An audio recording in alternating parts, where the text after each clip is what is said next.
enchaîne des tas de choses. 15h10, donc à la limite...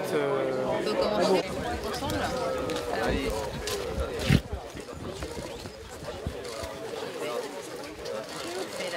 Mon commandant, aujourd'hui donc inauguration du nouveau centre de formation d'Ouyès. Vous pouvez nous donner quelques détails sur cette formation? Oui, alors c'est un centre de formation qui vient compléter. On avait déjà une petite salle de formation avec un lieu d'hébergement, une école départementale. Et donc on met en place un plateau technique pour compléter notre dispositif au niveau du département. Et sur une superficie de 10 000 m². Bon, vous avez pu le découvrir, on a déjà quelques installations en place et qui sont fonctionnelles, d'autres qui vont l'être dans les jours qui viennent. Et après, de la même façon, on a un projet global parce que là on utilise à peu près un tiers de notre superficie, donc on est en cours de réflexion pour l'aménagement de toute la place qui nous reste.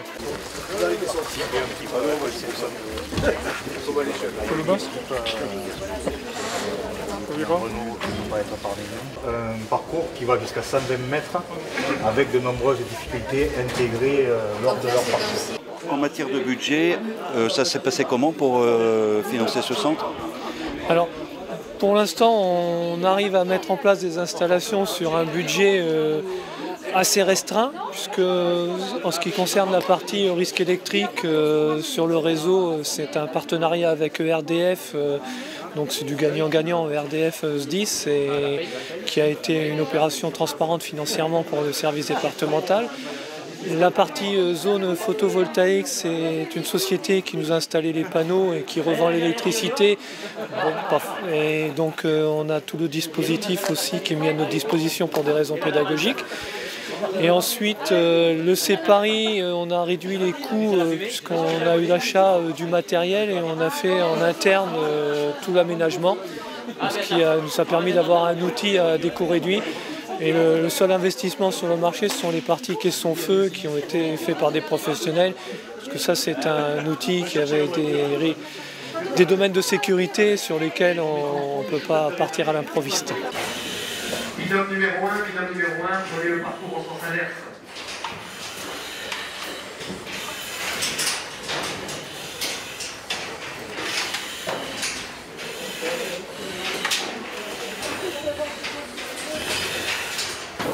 C'est un concept d'entraînement au port de l'Aérie. C'est un outil qui nous offre 9 parcours différents. Un premier parcours d'initiation et d'aguerrissement au port de l'Aérie pour les novices. Ce premier parcours, 20 mètres environ, avec plusieurs parcours qui vont nous emmener sur le dernier, où on va retrouver la majeure partie des difficultés liées aux opérations, notamment au niveau de l'enchevêtrement, rétrécissement. Et ces derniers parcours ont une longueur de 140 mètres. Donc c'est un outil qui nous permet de travailler dans le noir total. On y retrouve des zones de rampée, des zones d'enchevêtrement. On y retrouve également des points chauds, de par la position de radiant en partie haute qui nous offre des zones très chaudes. Tout ça se fait dans le noir total et ça nous permet de tester l'aptitude à porter l'ARI à nos sapeurs-pompiers.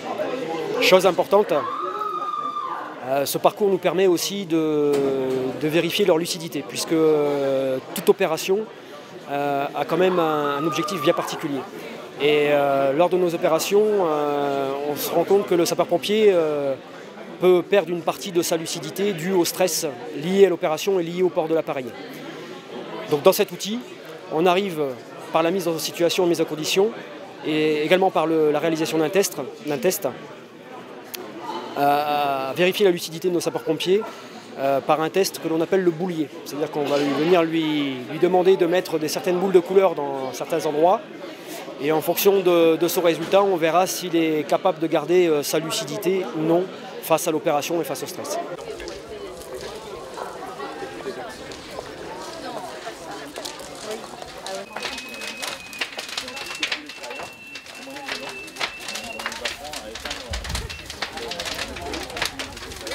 Vous avez beaucoup d'élèves qui passent entre vos mains ici?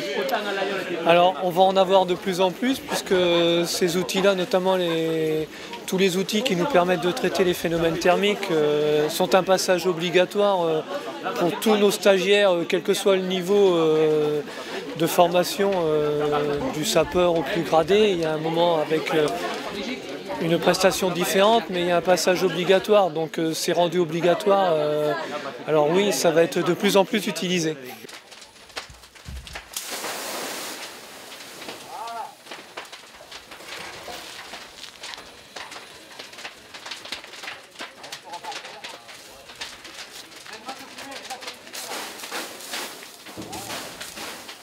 Cette formation aujourd'hui nous permet d'avoir donc une équipe spécialisée qui maîtrise les outils pédagogiques pour pouvoir amener tous nos sapeurs-pompiers au feu et en situation qui se rapproche le plus de la réalité de nos incendies. Les caissons à feu réel, c'est-à-dire que c'est des endroits où on met du feu au moyen de palettes et on met nos stagiaires en situation les plus près de la réalité. Le principe tout simplement c'est d'utiliser nos lances le mieux possible.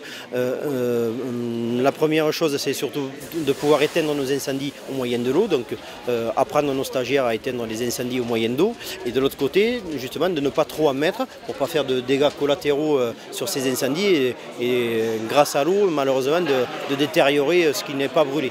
Le terme écologie surtout au niveau des caissons c'est d'essayer de produire le moins de fumée noire possible pour les habitants de OIS et pour nos stagiaires. C'est pour ça que l'on utilise donc des palettes recyclées qui ne sont absolument pas traitées.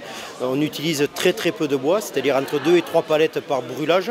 Et ensuite, en termes d'écologie, on récupère les eaux de pluie dans une cuve pour pouvoir faire l'extinction, pour ne pas gaspiller d'eau potable pour faire nos simulations de feu.